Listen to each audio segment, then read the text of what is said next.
One thing that strikes you when you walk around Cameroon's capital, Yaoundé, is just how many images there are of the president, Paul Biya. Billboards credit him with any hint of progress or development in the country.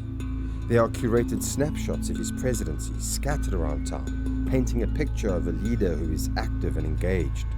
But the irony is that while Cameroonians are bombarded with these images every day, they very rarely get to see their president in person.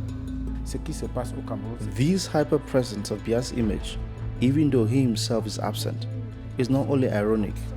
It's an irony within the tragedy because he's an absent president, absent in decision-making, absent in the management of the country. Simply put, this is a caricature of a dictatorship. Le couple présidentiel en route pour l'Europe, Paul et Chantal Biya ont quitté le Cameroun cet après-midi pour un séjour privé dans une ambiance de départ très conviviale à l'aéroport international de Yaoundé-Nsimalen. What we hear is national radio announcing the president has left the country for a brief private stay in Europe. You don't know whether the president has gone to which European country. You don't know what has taken him there. So they use billboards, they use all the messages, all the propaganda to give a semblance of someone who cares for the people, but which is a sharp contrast of what the president is. For decades, Cameroonians have seen their president 2, 3, a maximum of 5 times a year. They are the official speeches of 31st of December and 11th of February. Mes chers compatriotes, we may catch a glimpse of him as he lands from a visit, and he may say 1 or 2 words to the press as he walks down from the plane. So he has always been absent from the public stage, but we knew he was there. People were sure that he was alive. That assumption was put to the test last year. In early September, Paul Biya attended the China-Africa Forum in Beijing. He then vanished for 42 days. Not only was he absent, he was delinquent on his presidential duties. He was announced to be at the UN, he did not show up. He was announced to be at a conference in France, he did not show up. So this is what caused a lot of debate about whether he was alive or not, which is the most ridiculous thing for a country, that we should be debating whether our president is alive or not. Paul Biya could have ended all of that speculation with a public appearance. He chose not to.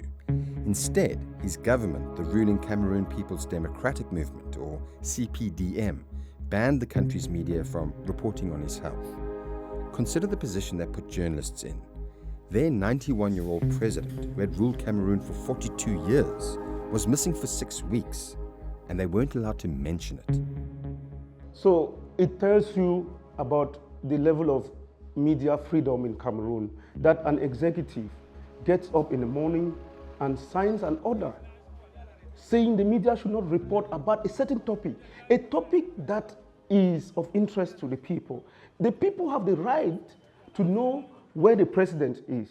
The people have the right to know if the president is well or unwell. The media may be banned from reporting on the president's health, but Cameroonians know that Biya's days are numbered, and there's no succession plan in place. So factions within the ruling party have begun to jostle for position to keep their access to state resources. There's a power struggle underway, one that is having dire consequences for journalists. No one wants to live in exile. To live in exile is a form of imprisonment, as you're unable to return to your country.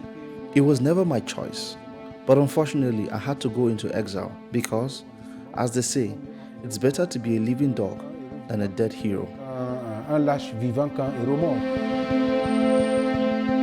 Paul Chouta worked as a journalist in Cameroon and was a frequent critic of human rights abuses under Paul Biya's government. In 2022, he was abducted, tortured, and left for dead in an attack that nearly left him blind. A year later, Chouta fled the country with his wife and went into exile in Germany after his friend and colleague, Martinez Zogo, was also abducted and tortured. Only Zogo wasn't left for dead, he was murdered. Ce qu'on a fait à Martinez Zogo, c'est un signe. What was done to Martinez Zogo was a sign. They cut off his tongue, broke his knees, and they forced an object down his nose. His body was then dumped in public for everyone to see. It was a warning to Cameroonians to show them what can happen. A message to say that as soon as you speak out, we will burn you. Dès que vous allez parler, nous allons vous brimer. Martinez Zogo was a radio journalist. He was carrying out an investigation on 2 budgetary lines of the national budget of Cameroon that were being completely mismanaged and money being given to businessmen who were either in the CPDM or affiliated to specific officials in the Biya regime. For us, it was a signal that elements within Cameroon and probably Paul Biya's government wanted to send a signal that journalists have no right to interfere in their business. The death of Martinez Zogo sent shockwaves across the African continent and eventually led to us, his friends and colleagues, to decide to launch an investigation into his death. Anas Aremeyaw Anas is a Ghanaian investigative journalist who, for his own safety, keeps his face hidden. He leads the network of African investigative reporters and editors. When news of Zogo's murder broke, Anas sent a team to Cameroon to pick up where the journalist had left off. What they found was that the documents Zogo was using to back up his claims came from within Paul Biya's administration, and they weren't leaked by accident. Someone inside the government intentionally fed them to Zogo, hoping to take down a rival faction led by a media mogul named Jean-Pierre Umugu Belinga. We know from our investigation that Belinga himself was aspiring to being a possible successor of Paul Biya. So what our project has done is to peel the onion whilst we look into the Martinez Zogo matter. It's complex, it's political, it's a case of someone leaking information to our colleague and probably following up to harm him. So unfortunately, Martinez Zogo was caught in the middle of this fight between factions. And this investigation really revealed the 2 things that we know as Cameroonians. We know we have a 42-year dictatorship. We know that we are governed by corruption and violence. This is what maintains this regime in power. But in the Martinez Zogo case, we saw the most extreme, most violent forms of the abuse that citizens are undergoing in the Republic of Cameroon. Media mogul Jean-Pierre Umugu Belinga and his alleged accomplices have been charged with Zogo's murder and are awaiting trial, but don't expect a verdict anytime soon.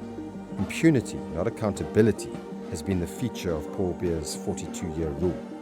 So for those who challenge the system, justice is hard to come by. Thank you for watching. Hit that like button and leave us a comment to let us know what you thought about anything we covered this week. And don't forget to follow us on social media. The links are in the description, and you can also subscribe to our newsletter for updates from the show.